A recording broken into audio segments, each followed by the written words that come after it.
Hello, everyone. Today I'm going to talk about ecofeminist sensorium mise-en-scène in the film The Scent of Green Papaya. This paper proposes a new theoretical framework for analyzing the role of gendered sensorium mise-en-scène in the context of the Anthropocene. Through theoretical inquiry and textual analysis, this study explores the shift from anthropocentrism to feminist ecocentrism in the film, examining how this gendered approach enhances storytelling and frames the relationship between spectatorship, cinema, and environmental justice. Specifically, it investigates how the film integrates sensorium storytelling with ecofeminism. The film intertwines the framing of bodies from micro to macro, from individual female protagonist to socio-political issues at the backdrop, centered around feminine voices who engage with their non-human environments through a heightened sensory experience beyond the audiovisual.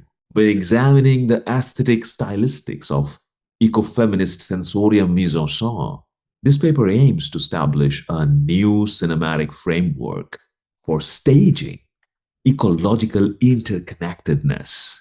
It questions whether deep ecology can be represented as more corporeal through such feminine senses in this kind of cinematic portrayals.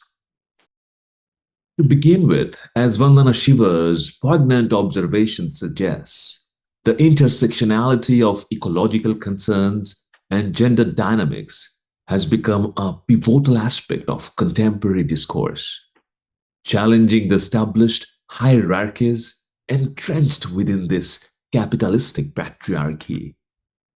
Neither nature nor language exists in isolation, and both are emergent phenomena shaped through complex relationships.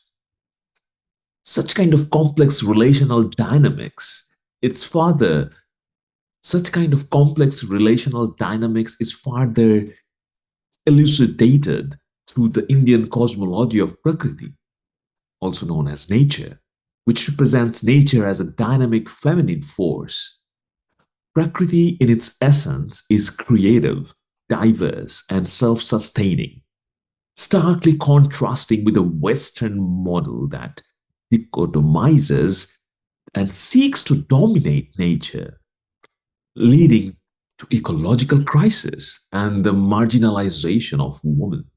However, the concept of Prakriti challenges the prevalent anthropocentric worldview, fostering a shift towards a more holistic, ecofeminist understanding of our environment. Kate Soper's naturalized woman and feminized nature presents the intertwined destinies of woman and nature, underscoring the complexities of humanity's relationship with the natural world.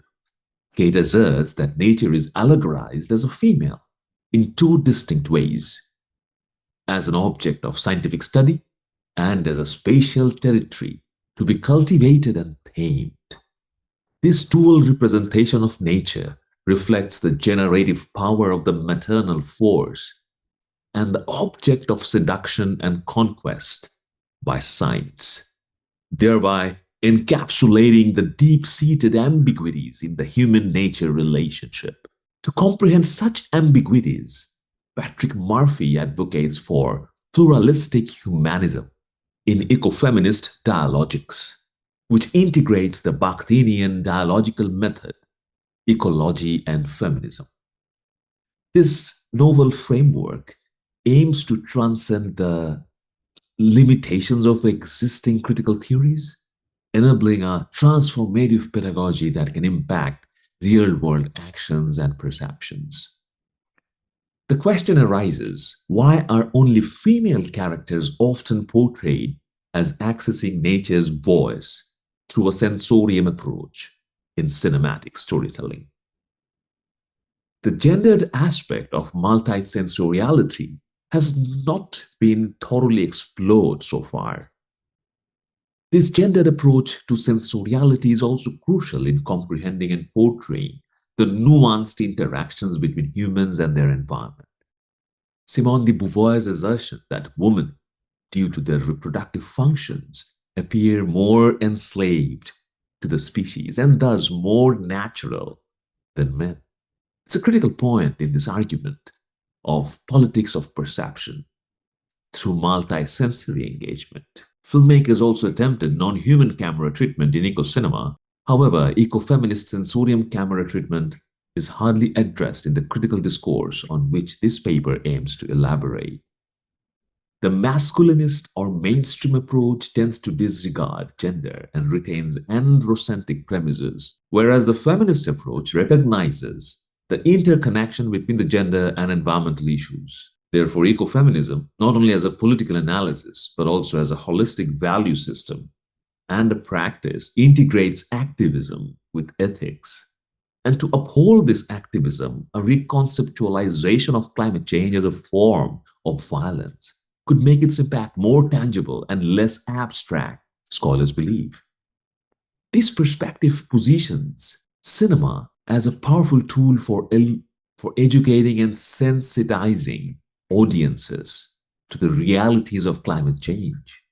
The evolution of cinema from Aristotle's concept of mimesis to a more expansive medium that integrates digital technology, thereby enhancing its capacity to represent and influence environmental relations. However, the portrayal of non-human nature in literature and films, noting that they often serve merely as metaphors for human emotions or political issues, stems from the commercial aesthetics and perpetuates a narrow view of the human-environment relationship.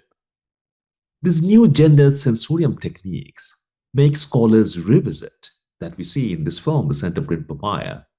These new gendered sensorium techniques that we see in this film, The Scent of Green Papaya, make scholars revisit André Bazin, Crosser, and Jean-Louis Baudry's theories to challenge speculative realism's notion that reality can be conceptualized outside human thought. And Burks argues that while it is necessary to think beyond human limitations, such an endeavor is inherently impossible, thereby forming a new ecological ethics that recognizes the boundaries of human perceptions while asserting the existence of a world beyond them. Speculative realism is a modern philosophical movement that aims to go beyond what humans can perceive, trying to understand reality as it truly is, apart from human thoughts. However, Burks criticizes this approach, pointing out that speculative realism does not fully consider the challenges of finding an absolute unbiased truth, concern often highlighted in postmodern and post-structuralist thinking. An example would be trying to understand a film's depiction of reality without being influenced by personal biases or cultural backgrounds. Baudry's apparatus theory examines how the camera in filmmaking mediates our subjective views, what we think or feel, and objective reality, what actually exists. Baudry suggests that the way films portray reality is primarily shaped by humans' own perspectives and interpretations, challenging the idea that films can be completely neutral or objective in showing reality.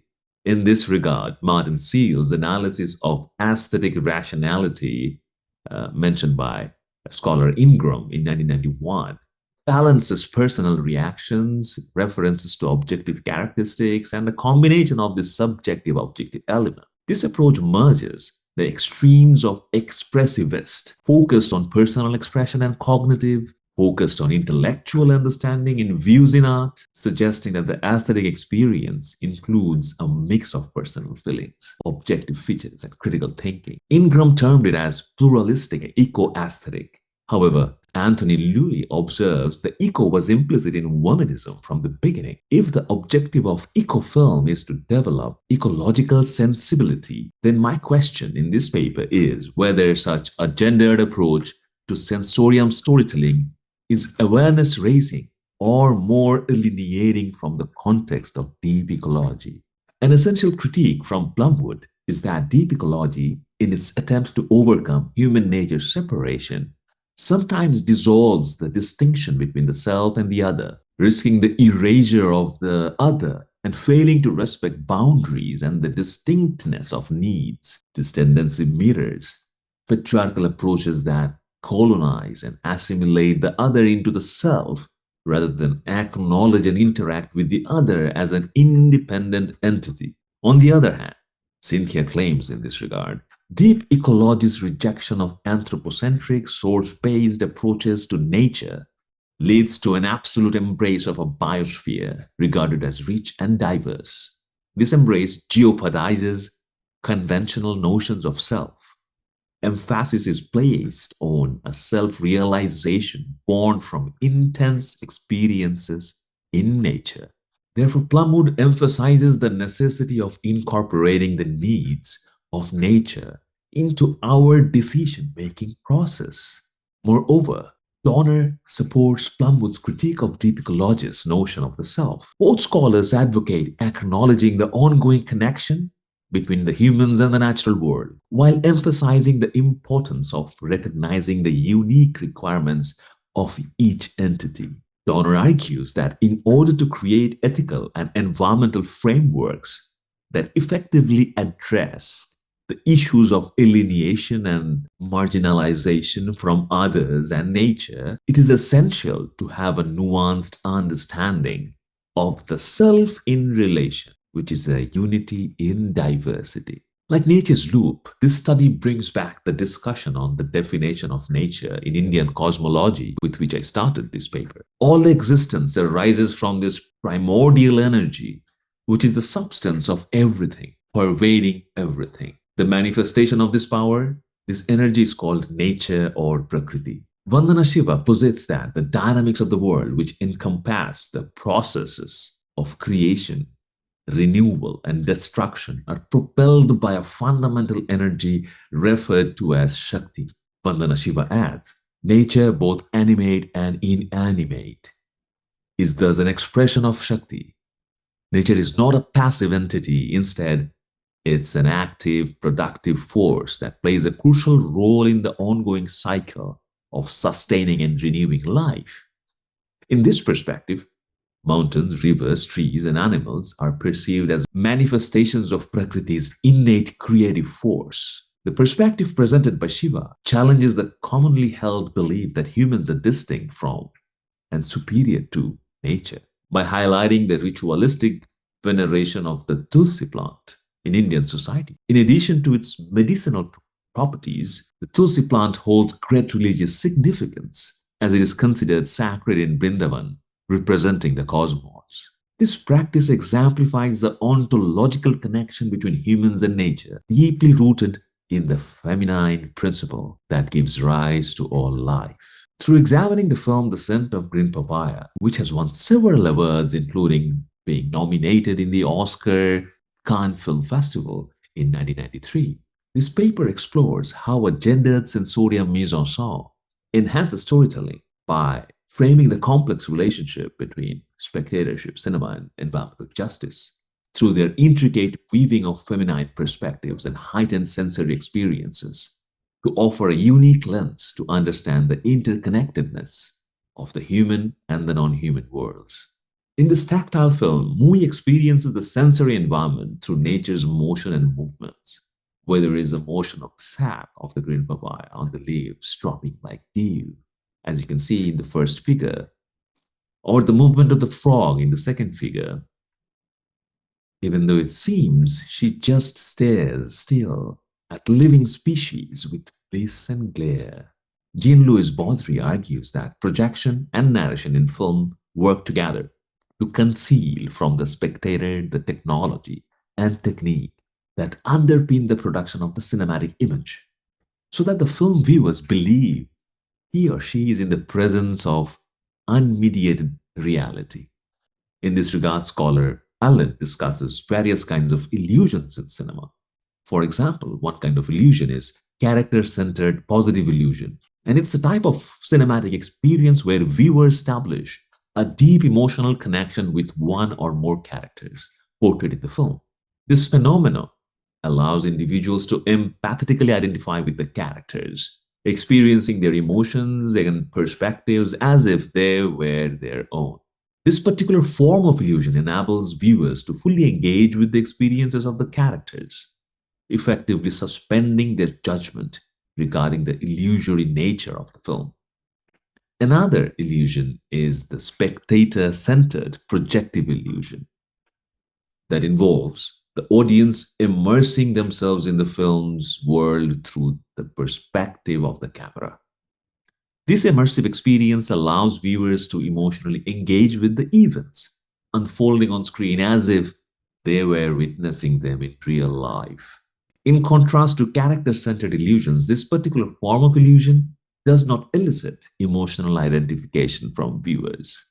In contrast, these individuals assume the role of detached observers responding to the events depicted on the screen in the capacity of external spectators.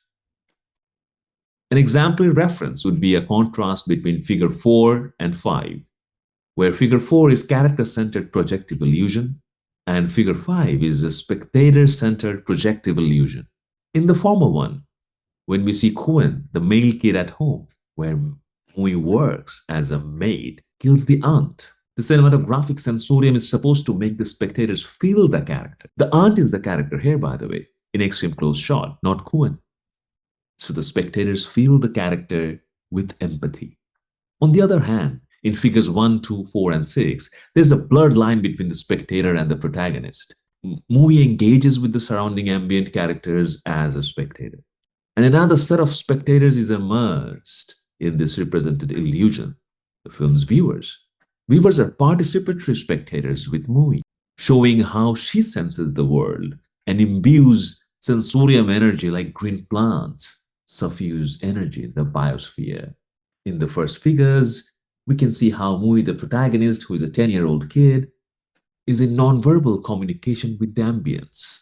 In the second figures, we can see how Mui interacts with other non-human species with empathy. Mui looks after other species within her daily chores. She takes care of them. Tactile scenes from The Scent of Green Papaya, where Mui is now 20 years old and has not changed her affection towards the mundane objects, even when she grew up. C.N. Barber provides a comprehensive definition of mise-en-scène in his work titled Film Form and Aesthetics, referring to constructing a distinct cinematic universe within the frame, as you can see in the seventh figure. This concept highlights the significance of the interplay between elements in a film, including visual and verbal codes.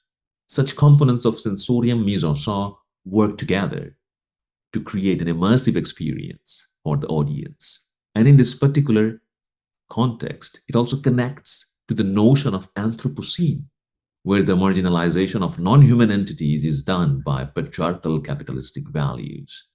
Often, the director Tran explicitly and metaphorically hints at this constructed universe or reality through these frame-in-frame wide shots. Another striking visual composition is where the sculptures of the religious figures, antique vases, and species, they are juxtaposed together without the shallow focus treatment, where species are treated with key lighting to decentralize the traditional way of perceiving reality.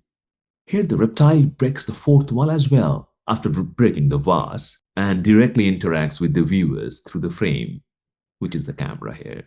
In the last scene, Mui also looks directly at the camera, breaking the fourth wall for the first time in the last shot, symbolizing Mui's evolution from a young and inexperienced girl into a mature woman who possesses autonomous thoughts and pursues her own goals. The green papaya, with its abundance of seeds, symbolizes the gentle and tenacious qualities women exhibit as they progress through the stages of maturity. Furthermore, it signifies the depth and complexity of her inner world. Director Tran is perhaps giving access to this inner world through this treatment, addressing it as a treatment of Ecofeminist Sensorium Mise-en-Scène. The diegetic sound is more heightened than real. The lighting technique is reversed than the traditional definition of high-key and low-key lighting. The foreground or subject considered as a human subject is usually framed with high-key, and ambient is portrayed on camera with a low-key lighting. However, even the tiniest seeds and a drop of papaya sap are framed with high-key lighting in this film, as you can see in the first figures. Deep focus lenses are mostly used for such sensorium engagement without blurring the environment or the ambient. Close shots are tight, not loose at all, which means there is no headroom if the subjects are nature, ambient, or non-human elements. Frame-in-frame wide shots usually bring human and non-human voices on the same level in this film, as you can see in the 7th figures. The concept of immersion and immanence in new media focuses explicitly on the role of space and sound in creating a sense of presence and engagement with one's environment. According to scholar Murray, the focus should not be on believing in an alternate world, but discovering reasons to believe in spectators' tangible reality. In cinema, the medium needs to establish a connection with the human body, emphasizing the physical and the tangible aspects of the world, rather than abstract concepts. The emphasis on the body and the physical realm renders kinematic texts highly captivating. So Murray asserts that these creations establish a connection between the physical body and the external environment, offering a sensory encounter that immerses observers in the present moment. The concept of indirect viewing in cinema can be seen as a reflection of Plato's allegory of the cave as well. This allegory perceives reality as shadows and reflections rather than being directly experienced. The question is, if the voices were not feminine in this film, would the spectators feel the same effect through their sensory engagement? The question is whether this sensorium eco-consciousness requires gendering of the earth as the mother earth. Does this approach reduce or enhance the patriarchal capitalocene gap between humans and nature? Or can this be an aesthetic treatment for filmmakers and scholars to give birth to an immersive, eco-critical discourse in the age of Anthropocene? Thank you.